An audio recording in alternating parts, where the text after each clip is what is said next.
These two hoenn gym leaders were in a relationship and they broke up? Yeah, Wallace and Winonna, the two most elegant gym leaders in hoenn, were in fact in a relationship.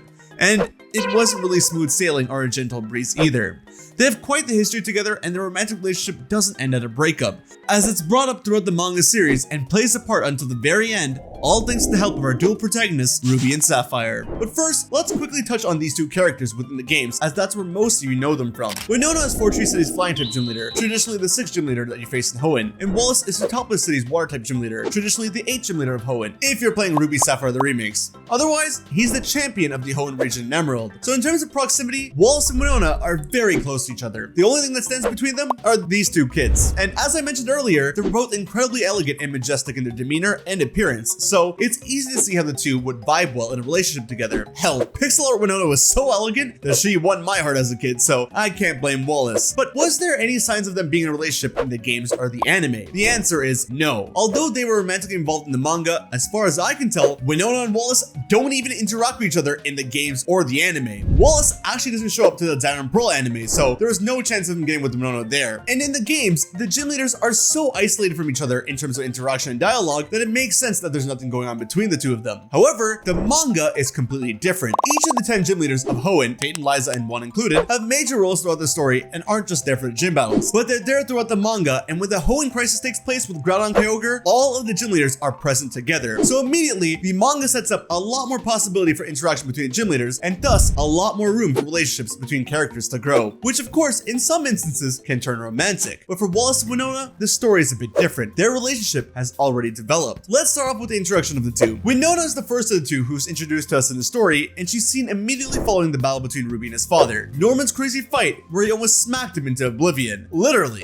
Winonna comes in and stops Norman from fighting with Ruby any further and heads back to Pelleborg, where he resumes the duties of being a gym leader. And the reason why she had the authority to do this was not because she's the 6th gym leader or anything that makes her higher or stronger than Norman. No. If anyone's stronger, it's Norman, as he's said to be the strongest of the 10 gym leaders throughout the series. It's because Winonna is basically the leader of the other gym leaders. Under the Pokemon Association, she's been tasked with monitoring and supervising the other gym leaders, and it's her job to guide new gym leaders to make sure they keep their gyms running smoothly. This includes Wallace, of course. To sort of showcase her leadership, when a crisis is going on between Team Aqua and Team Magma that's destroying the hoenn region, and Flannery makes the call to have the gym leaders meet, they still end up meeting at Fortree City, cause, you know, Winonna's the boss here. And it's during this meeting that we first see Wallace. Sorta. He doesn't attend the meeting in person, gee, I wonder why, but he attends the meeting through a call, and Winonna kind of brushes it aside like she understands. Gee, I wonder why. Now, throughout the series, Team Aqua and Team Magma have been working discreetly and aren't well known, so the gym leaders are in conflict with one another and trying to figure out which team is evil and which team is good. Obviously, neither of them are good, but the evil teams play their cards right in a way that confused even the gym leaders to the point where their opinions were split down the middle, and here, Wallace and Winonna have different opinions on the matter, possibly symbolizing their differences, but anywho. We see them interact right after the meeting where Wallace is relaying how Slotopolis might be in danger, and while the two seem cordial, it's clear that they're keeping it strictly professional here. But I want you to kind of take notice of the parallels that happen between the two throughout the series, such as the fact that Wallace becomes Ruby's master and Winonna becomes Sapphire's master. That's right, Wallace isn't just a gym leader, you know, he's also a contest star, just like how Ruby is in the manga. That's why he appeared in Diamond and Pearl for the Wallace Cup, a contest named after him, because that was the only way they could tie him into the series by that point. Although he was confirmed to be the champion of the hoenn region for some time, just like how he was in Emerald. But surely he couldn't be a gym leader, contest star, and champion in the manga, right? Ruby runs into Wallace in Fall Arbor Town's contest, and Ruby's absolutely stunned at Wallace's skills and elegance and asks him to be his master. And while Wallace declines at first, he sees how Ruby can go down the path of his father rather quickly and decides to take him in as his pupil, and they make their way to Fortree City to finally meet up with other gym leaders. Sapphire, on the other hand, reaches Fortree City ahead of Ruby and Wallace, and Winonna is there waiting for her, as the first 4 gym leaders of hoenn had already told Winonna of how strong Sapphire is and how everyone would like her help for the battle against Groudon Kyogre that's about to ensue. Sapphire doesn't know this, and Winonna just challenges Sapphire as the Fortree City gym leader, and for the first time, even with her Combuskin evolving, Sapphire loses to a gym leader. But she did put up a great fight, and since Winonna agrees with other gym leaders of having Sapphire on board, she decides to train Sapphire to help her hone her battle capabilities for the upcoming hoenn crisis. Immediately following this, Wallace arrives, and unknowingly to everyone, Ruby of course is with them, and Ruby and Sapphire run into each other again. These two are both rivals and secret lovers who started their journey together and have an 80-day bet with each other. In 80 days, Ruby claims he'll win all 20 contests in Hoenn, while in 80 days, Sapphire claims that she'll beat all 8 gym leaders. It's a race to see who's gonna win. And though they went their separate ways, the two keep running into each other, and their romantic relationship also develops throughout the story, but not before a ton of angst and bickering between the two. So it's funny that when Wallace and Winonna meet after so long, these two also meet, and of course, take up the gym leaders as their masters, all the while being ignorant that the other has also taken up a master, and unknowing to both of them that their masters were ever in a relationship. Now, since this video isn't about Ruby and Sapphire, I won't go too in depth with the relationship and their growth here. I have another video about them that you can check out after this one, but it is important that we note that as a contest star, Ruby has largely been hiding his battle skills from everyone around him, though he's just as strong, if not stronger than Sapphire, and there's a deeper reason for this. But when Wallace and Winonna leave Ruby and Sapphire for Tree City, and they get attacked by Walla Grumpig, Ruby accidentally reveals his battling skills to Sapphire, causing her to feel betrayed that he's been lying to her. Despite the lying, Sapphire at least asks Ruby to help out with the battle against Groudon Kyogre, and to that, Ruby declines, saying that all he cares about is winning contests. Outraged, Sapphire storms off, asking Ruby to never show his face around her ever again, and then Sapphire proceeds to take out all her pent-up emotion in this rematch against Winonna, and wins her gym badge there. On the other hand, Ruby's reflecting on his actions and tells himself that he had no other choice but to protect Sapphire. Then Wallace shows up and picks up Ruby, and they head over to Winonna's as Wallace gives her a gym leader report. While he gives the report, Wallace has something to say, but he doesn't say it till questioned. And when Winonna questions him, it turns out that he had some advice for her. To that, Winonna claims that she never asked him for any feedback, and very clearly states that they don't share that kind of relationship anymore. Outside of the few hints that were sprinkled in earlier chapters, this was the first mention of the two being romantically involved. And while we still don't know the details, it's clear that Winonna has some sort of issue with Wallace. Wallace leaves and has to chase after Ruby as he went off on his own little journey of self-discovery. And Wallace has to give Ruby a lesson that the kid will never forget for him to make that discovery. And of course, during this time, the Hoenn crisis starts. And since only 5 of the gym leaders are present at Fortree, Roxanne and Brawly go to take on Team Magma, and Watson and Flannery go on to take Team Aqua, while Winonna is forced to stay back and monitor the situation, according to the Pokemon Association. Remember that Roxanne and Brawly were against Team Magma, while Flannery and Watson were against Team Aqua during the meeting from earlier. While Winonna wants to participate in the battle, she can't, so she and Sapphire do what they can for now to see what they can do to stop Groudon Kyogre down at the seafloor cavern, but they currently have no means of entering.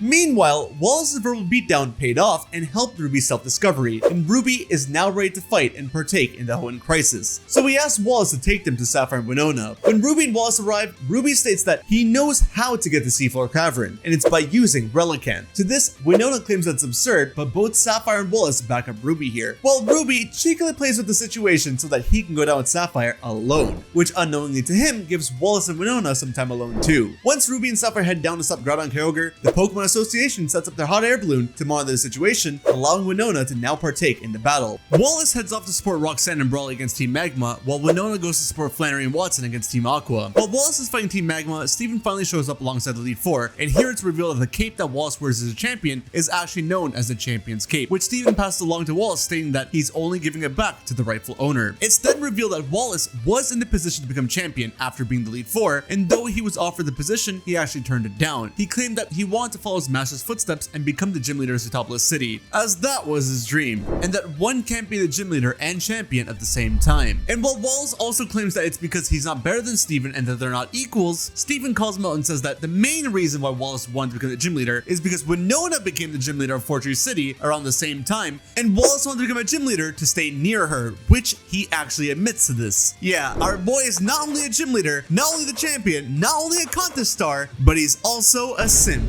Wallace, Steven, and the others execute their plan of unlocking the Regis to stop Groudon Kyogre, and in this, Steven tells himself that there's a chance that he may not survive the battle, and that's why he needs to hand over the Champion's Cape to Wallace. Wallace gets called down to fight Groudon Kyogre directly, and of course Winonna goes too, after relieving the other 4 gym leaders of the duties due to their injuries. The two go, and in parallel locations, they find their pupils, Ruby and Sapphire, laying there defeated. And while it looked grim for our 2 protagonists, their masters sparked life back into them and re-invoked their sense of purpose for this battle, which is what actually leads to the whole backstory of how Ruby and Sapphire fell in love with each other in the first place. Yeah, Wallace and Winonna, though they're broken up, in a way are kind of the reasons as to why Ruby and Sapphire even come to express their feelings for each other in the first place. But this video isn't about them. The masters and pupils all regroup to stop Archie and Maxie, and in an explosive finish, Ruby and Sapphire get blasted away to Mirage Island, but return to the mainland after some training from Tate, Liza, and Juan. During this time, it's unclear what happened to Winonna, but Wallace is seen fighting alongside Steven and Elite Four, commanding the Regis in battle. And once Groudon Kyogre finally finally put to a stop by everyone's efforts, Steven collapses and is no more, as the price for controlling the Reggies took a toll on him, so much so to the point where it took his own life. Wallace has no time to mourn Steven's loss, however, as Ruby is being attacked by Maxie and Archie, and Sapphire's in need of Wallace's help to get to Ruby. They arrive on the scene, and Wallace finally understands. He finally understands why Steven entrusted him with the champion's cape. It was all to take down Archie and Maxie as the champion of the Hoenn region. All of this build-up, all of this hope that Steven had for Wallace, all of this potential that Wallace had as a champion. Finally, we were going to see it on display in this battle, and we did, for a whopping total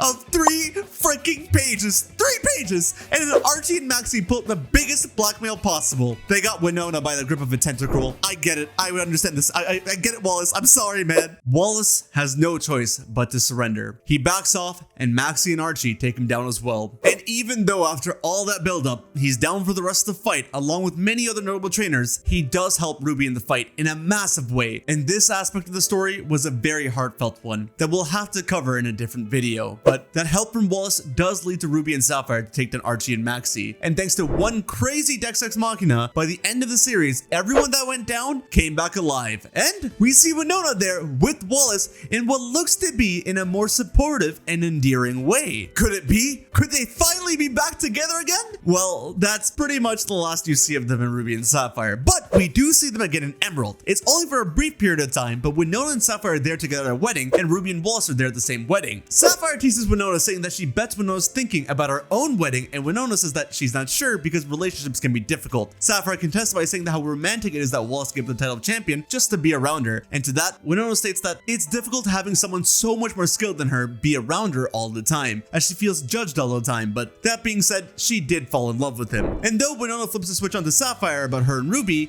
Wallace does take Winonna to the wedding banquet for lunch together, so maybe there's some hope? It's hard to say because this is the end of their interactions in Emerald, and though I haven't read Omega Ruby and Alpha Sapphire yet, it seems as though they don't have any interactions in the manga because of the nature of the story there. But regardless, it's clear. Winonna and Wallace were once in a relationship, and Winonna broke it off because Wallace was far better than her in terms of battles, that she sort of developed an inferiority complex around him, and Wallace, for that matter, couldn't help but always advise her and act like a superior around her as well. So it went both ways, and for that, she called it off. But despite that, the two very clearly have feelings for each other, and who knows, they may have even got back together in secrecy. No one really knows, and we can only just assume, but hey, if you ask me, they could have turned out to be a really great couple, and they still could. But I guess we'll never know. But regardless, it was pretty cool to see something like this happen between a set of characters that we never got to really see interact in the games or the anime. Thanks for watching, and I'll see you guys on the next manga video. Later!